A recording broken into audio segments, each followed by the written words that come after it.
Bienvenue dans Délit des livres, le podcast d'une antillaise aigrie qui juge des livres dans la joie et la mauvaise foi.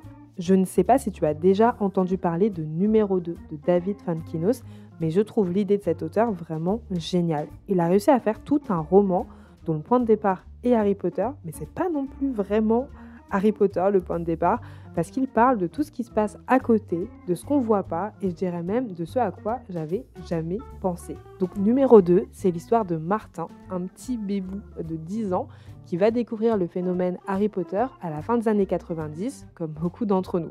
Sauf que Martin, contrairement à moi, il a un père qui travaille dans le milieu du cinéma. Et là, c'est la magie du réseau pro, il se fait repérer pour jouer Harry Potter.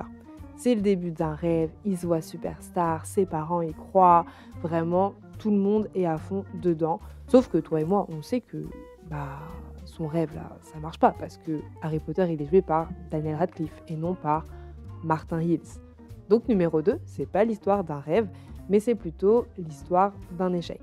Et durant ma lecture, je me suis rendu compte qu'il n'y avait pas beaucoup d'histoires qui parlaient d'échecs. Généralement, quand je pense à des histoires d'échecs, je pense surtout à des hommes qui ont pris leur revanche sur la vie.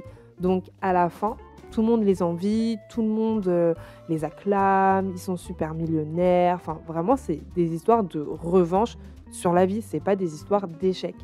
Et en vrai, genre au quotidien, j'ai un peu l'impression que si tu tombes et que tu te relèves pas, les gens ils regardent un petit peu ailleurs, tu vois.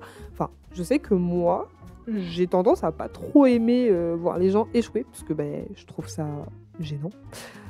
Donc voilà. Du coup, Numéro 2, ça pique là où ça fait mal, même très mal, parce que Martin, il échoue sur une bonne centaine de pages. Il va se cacher, il perd confiance en lui, et surtout, il n'arrive pas à passer à autre chose. Ça dure 1 an, 2 ans, 4 ans, et en fait, il est bloqué sur son échec. Et je te jure qu'à un moment, tu as envie de le secouer. Mais en réalité, c'est là où je trouve que le roman, il est vraiment super bien fait. Parce que l'auteur, il a réussi à me faire passer de la possible exaspération à de l'empathie. Parce que Martin, il choisit pas de vivre son échec, il choisit pas de souffrir et il choisit pas de ne pas réussir à passer à autre chose. Donc, j'avais vraiment envie de l'encourager et surtout, j'étais curieuse de savoir si et quand il arriverait à guérir de cet échec.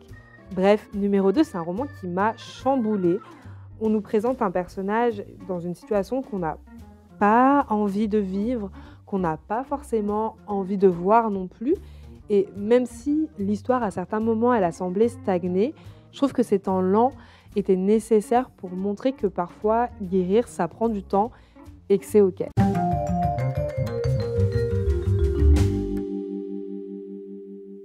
Ma reco de la semaine, c'est Atlanta de Florence Exia. Là encore, c'est une histoire avec une suite d'échecs. Parce qu'on va suivre Atlanta sur qui tout le monde misait, super bonne élève, vraiment, c'est la personne dans ta classe, tu dis elle c'est sûr, elle va aller loin. Et en fait, quand elle entre dans la vie adulte, c'est le chaos. Elle enchaîne échec sur échec. Mais c'est quand même moins badant, je trouve, que Numéro 2. C'est un petit livre édité, il paie pas de mine, il se lit bien.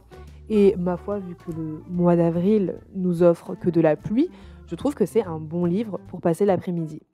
Et voilà, c'est tout pour mon avis sur Numéro 2 de David Fuenquinos.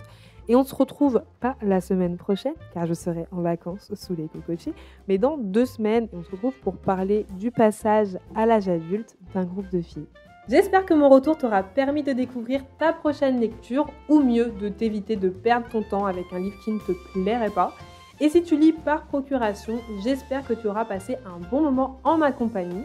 Et si c'est le cas, je t'invite à mettre 5 étoiles au podcast Délit des livres et à le partager à un ami qui a besoin de lecture dans sa vie. Sur ce, je te dis à la prochaine, je t'envoie des cœurs sucrés. Tchuss!